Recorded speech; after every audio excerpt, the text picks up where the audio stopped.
3 de outubro, a morte e o estado intermediário.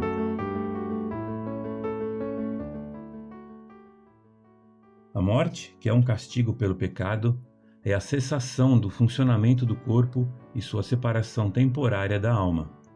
A morte não é o fim de toda existência, pois a pessoa sem corpo físico continua a existir no estado intermediário até a ressurreição. A morte é uma das grandes coisas inevitáveis da existência humana. A natureza humana é uma essência complexa que consiste na união de um aspecto material, que é o nosso corpo, e um aspecto imaterial, que é a nossa alma ou espírito. A morte põe fim à existência terrena e inicia um novo estágio de existência chamado estado intermediário. A morte traz duas mudanças. Primeiro, a cessação do funcionamento do corpo e, em segundo lugar, a separação temporária entre o corpo e a alma. A morte é uma penalidade pelo pecado. Deus, que criou as pessoas à sua imagem como seres complexos, castiga-as por sua pecaminosidade. Uma parte dessa punição é a dissolução da existência humana no modo que foi divinamente projetada. O estado de existência sem corpo físico é anormal, não é o estado habitual de como as coisas deveriam ser. O estado intermediário é, portanto, a condição das pessoas entre a morte e a ressurreição. Ao morrerem, os cristãos entram imediatamente na presença de Cristo, no céu, e lá existem como crentes desencarnados. Já os não cristãos mergulham imediatamente no tormento do inferno e ali existem como incrédulos desencarnados. Tanto os crentes incorpóreos quanto os incrédulos incorpóreos aguardam a ressurreição de seus corpos. A morte é mencionada pela primeira vez nas Escrituras como uma ameaça divina de punição pela desobediência. Deus advertiu Adão, que foi formado do pó da terra, Gênesis 2:7.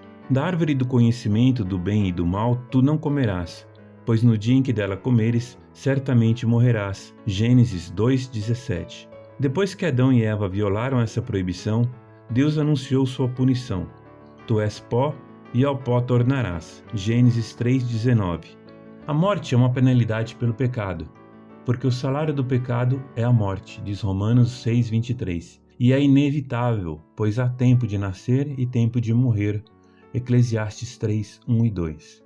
Além disso, a morte de todos os seres humanos está diretamente ligada à morte de Adão, porque assim como a morte veio por um homem, também por um homem veio a ressurreição dos mortos. Pois assim como em Adão todos morrem, do mesmo modo em Cristo todos serão vivificados. 1 Coríntios 15, 21 e 22. Ao morrerem, os cristãos entram imediatamente na presença de Cristo no céu.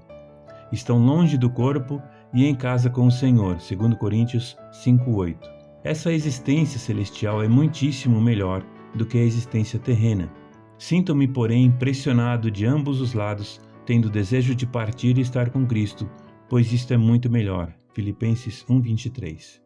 Ao morrerem, os incrédulos imediatamente mergulham em agonia no inferno. Lucas 16, 19 até o 31. A Bíblia retrata de forma assustadora o sofrimento deles, com expressões como choro e ranger de dentes. Mateus 8:18 e 25:30, afirmando que a fumaça do seu tormento sobe para todo sempre e não tem repouso nem de dia nem de noite. Apocalipse 14:11. Como esse estado incorpóreo é anormal, tanto crentes quanto os incrédulos no estado intermediário aguardam a ressurreição de seus corpos. Essa ressurreição ocorrerá na volta de Cristo, porque, ouvida a voz do arcanjo e ressoada a trombeta de Deus, o próprio Senhor descerá do céu com grande brado, e os que morreram em Cristo ressuscitarão primeiro. 1 Tessalonicenses 4:16. A Escritura nos incentiva a viver indo à casa do luto, Eclesiastes 7, 2 e 4, isto é, contemplando a inevitabilidade da morte. Embora devamos evitar a introspecção mórbida, uma consideração ponderada de nossa mortalidade pode nos ajudar a quebrar os padrões destrutivos de excesso de trabalho, prioridades equivocadas e negligência em relação à igreja, à família e aos amigos.